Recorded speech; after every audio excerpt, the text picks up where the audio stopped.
the deadly plane crash investigation in West Houston. Thank you for joining us. I'm Keith Garvin. And I'm Lauren Freeman. There are still a lot of unanswered questions at this point about that crash that left 2 people dead.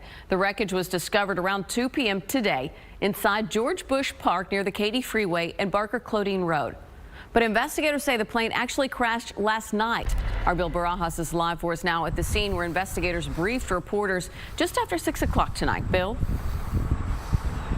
Well, the investigation here has wrapped up for the night, but DPS tells us they will be back out here tomorrow with the NTSB as this investigation continues. Now, in that briefing that you mentioned, DPS tells us that small white plane carrying 2 passengers actually took off from the West Houston airport, which is just about 2.6 miles away from the crash site. They took off and were headed to Pearland at about 7:55. 5 minutes into that flight, the airport says they lost communication with those on board.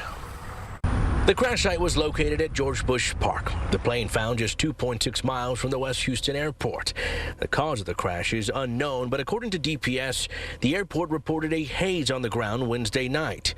DPS telling us they got news of the crash Thursday afternoon. Nothing surprises me anymore, but I was somewhat taken away. If it crashed last night, why didn't we get a call last night? But here again, the airport went up to look for them.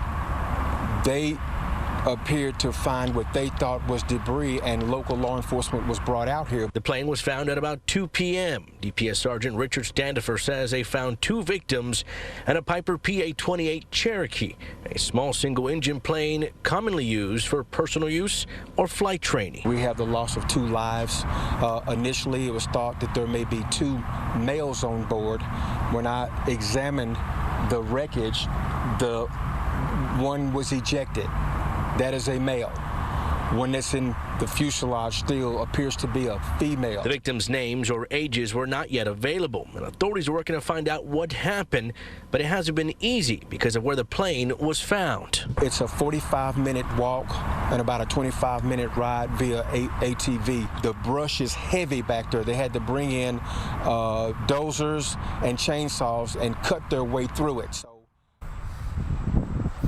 And it's unclear right now why DPS was not notified right away. DPS tells us they are usually notified and are asked to protect the crash site before the FAA or the NTSB can arrive to investigate. We called the West Houston airport, but our calls went unanswered as of news time tonight. Live in West Houston, Bill Barajas, KPRC 2 News.